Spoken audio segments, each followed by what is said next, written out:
And now we will move on to Heli, whose last name I mispronounced earlier. I'm so sorry for that. Heli St. Luce, welcome. Please bring us an update from the Netherlands. Most people, and especially women in the Netherlands, remain completely captured by the be kind, be nice to the most oppressed people on the planet rhetoric. And as in the UK, the arts and local councils force the line down everyone's throat. I took a screenshot of something that I was sent out by a local, it's on the website of a local community service. This is just on one of their first pages, which is an invitation to join in Pride for the T plus community, and it's just very standard overall that this is the kind of stuff that they're sending out. I'll come back to that. So people in general are afraid to speak out. And as litigation is frowned upon and therefore prohibitively expensive, as always, the genderists have managed to force team themselves into a broad spectrum of unrelated political issues. So whenever you try to speak about that, it's automatically dragged into you being anti something else. There are, as far as I can tell, 4 organizations in the gender wars. For Zij, which is for she, Mimoma, which is from and for meisje, girl, moeder, mother, and matriarch. But all the groups seem to have the large percentage of the same women. This year, there was a newly formed Women's Right Network Dutch chapter, and of course, there's a Let Women Speak chapter here. For Zij, which I often used to refer people to their website, and they have a page that details events that show the threat men make to women's spaces. Unfortunately, there are very few reports from the Netherlands, which doesn't help. Earlier in the year, there was very limited media attention on a case of a woman prison guard who was severely injured by a trans inmate at a prison in the south, I think, of Holland. Most of the women's organizations focus more on rhetoric, appearing on podcasts, social media, and providing a safe space for women to be able to express their sex realistic views and share news and information rather than necessarily organizing events or any kind of meetings. There were last year, I think, 3 Let Women Speak rallies, which did a really good job of showing the small group of mostly elders surrounded by more than 10 times their number of baying, brightly clad youth. That was really successful in terms of letting people see the different side of the argument. The issue is everybody here knows, and it's by not more than 1 removed, a trans person. There are 2 in my women's group. Non-binary people are like trees, leaves on the trees. Any sex realistic discussions very quickly become labeled as an attack on these or those known persons. And women here really are the fiercest proponents of the woo. In general, men are much more likely to speak out or against it, even in general conversation. I've been collecting and converting a small group of young women and men in their 20s who are now working quietly in their age range. And they say in this year, they're finding more and more people in their age group who agree with them, even though the general culture is keep quiet and don't show that you don't follow the woo line. Earlier this year with Eindhoven, there was a letter and email campaign and a pretty, well, we hoped it was going to be fairly large demonstration that was going to be there for the boxing, but then a week before the World Boxing announced mandatory sex testing, but then the mayor of Eindhoven publicly expressed that he disapproved of that choice. In mid-June, there was the Dutch Olympic Committee and Dutch Sports Federation had a day of educational workshops around inclusion under the title Sport is for Everybody. The original proposal was to get at least 20 women to go because the maximum number of participants was 80. I think in the end, maybe 5 or 6 women were able to attend, and they reported back that it was as expected, the usual misinformation and lies. I think that only 1 or 2 women actually spoke out on the day. At the end of June, one of the women who had been working in Amnesty International for the Netherlands said that a decision had been made internally that she said was based on much of her behind the scenes lobbying. And apparently next year, they're going to be slowly withdrawing from promoting gender woo. And they have a different policy on that to Amnesty International UK, obviously. On the 2nd of July in Brussels, there was a showing of a new documentary by a woman called Sophie Robert with a discussion and question and answer afterwards with health professionals. It was called Transgenderism, a health scandal. Unfortunately, I only heard about it the evening before it was shown. The evening was organized by a Belgian organization called ISOMAR, who plead for evidence-based treatment for gender dysphoria, and a support group for parents of children with it called Cry for Recognition. I don't know how to find this. I've been looking for the documentary, but I think it's probably a great one to look for.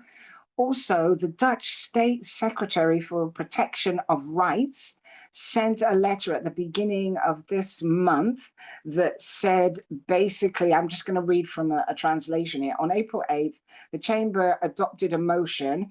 With this motion, the Chamber requests the government to withdraw the bill on amending gender or the change of gender in birth certificates.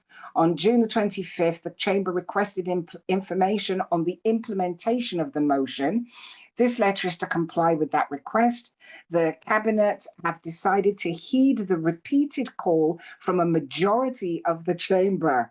Withdrawal of the bill requires authorization from His Majesty, which the Cabinet will request shortly. The Cabinet expects that withdrawal will therefore take place shortly after the summer recess. Then a few days later, we were sent a proposed agenda, also from their Houses of Parliament, for what they call 2-minute debates, which actually are 20 minutes. And it was for the 2nd of September. And there's a proposal from a cross-party group, which is somebody, so there's 3 women, 2 from the left party, 1 from D66, and 1 from a centre-right party, supposedly for freedom and democracy, a man from the Socialist Party, and a man LARPing as a woman from the Party for the Animals. And they're again trying to get conversion therapy laws brought in. I'm not quite sure what can be done about that, but they're just, it's these continuous backdoor efforts to sneak gender woo somewhere into the law. There's very little public or media attention in the Netherlands on the Supreme Court decision in the UK. But to end, I'd like to share a personal experience that I believe says everything about the current state of the Netherlands. I was at the hospital recently, and it's the main one that everybody gets sent to. And the entrance has a trans flag carpet dominating the entrance. So I went over to make a complaint about it. And then the woman on the reception, 2 of them came over and they said to me, will you please explain very, very clearly what your issues are with this flag and why you don't like it? So I did. And as I was doing it, both of them were writing it down. And then they told me that when they'd had the normal rainbow flag there, they both worked in the hospital as receptionists for more than 20 years. And they said up until about 5 years ago, they always had a normal rainbow flag. And they said that maybe once every couple of months, 3 or 4 times a year, a religious person would come over and complain about the rainbow flag. But they said that since they'd had the trans flag carpet there were complaints every single day. But apparently there's a trans person on the board of the hospital, and a couple of the directors have transed their offspring. So the receptionists have been told to ignore the complaints. But they say they try to create a file to log them so there's some kind of record of them. Yes, the woman said every day at least one person comes over and says, this is, yeah, anti-gay or whatever. Yeah. So, and that was it from me. What have been your personal experiences in speaking out in the Netherlands and using the language that you use? This year, I've been basically asked very politely not to attend 3 festivals that I was booked at because my opinions are really clear, and I do spoken word very often, and so I put it into my spoken word. One guy complained that I'm always talking about the goddess and always saying that I'm female focused. And that's just really, really offensive for them. I'm scary because I'm just like I don't call. I'll call you by your name, but I will not call you she. Even to the 2 that I know, and I've known them for years and years, and they're both kind of like, oh, okay, fine. But it's daily. Everybody knows somebody who's trans, So I've been asked not to go to the gay center anymore. I've been banned from the venue that my daughter's father squatted. I'm asked not to come to specific open mic events because because I'm a transphobe, an unapologetic transphobe. It's so I just don't go out so much. So I've done a lot of talking one-on-one with younger people in each of those groups who say when they can, they just, all they need to say very often is, well, I kind of agree with what Heli says. And they say that's enough to either shut the conversation down or have people go like, oh, well, what, yeah. So it's hard. It's hard. Do you have any thoughts on why it is that way there? Meaning, you mentioned that there's been almost no coverage of the UK Supreme Court's April decision on the material reality of sex.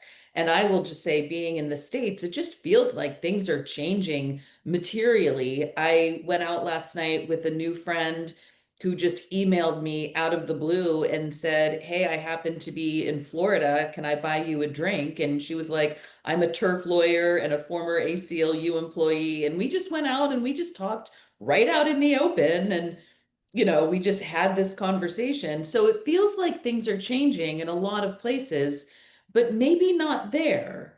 Okay, so I live within a 10-minute walk from the place that formed the Dutch Protocol. And they're still arguing for it, even though it's constantly being shown that their data and their research are seriously flawed and dangerous. The Netherlands has always prided itself on being tolerant, a tolerant society. But the thing to understand about tolerance is that it's not acceptance.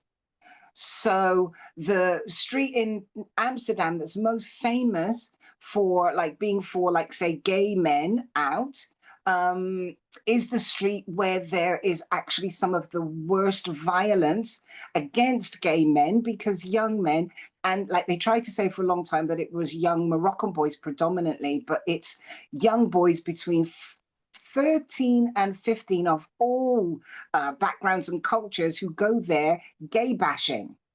So you've got so you've got Pride on the one hand where the whole city is taken over. But when you go to Pride now, there's more, straights with an identity than there are actually gay people. So many of the gay people are just going, well, I'm not going to go to Pride anymore. It's not really something for me. And yet any general straight person is like, oh, it's Pride, so there's more of them going than gay people. And as I said, it's about the forced teaming of all of these other articles. So, like the Gays for Palestine, which is just so fucking ridiculous, and those kind of things. So it's just been force teamed with so many other issues that it's very difficult to talk about it on its own. So I think that's one of the main things. And just, yeah, people are like, oh, don't be rude, don't be mean. and speaking out is not being a loudmouth like I am is not really appreciated in general Dutch society.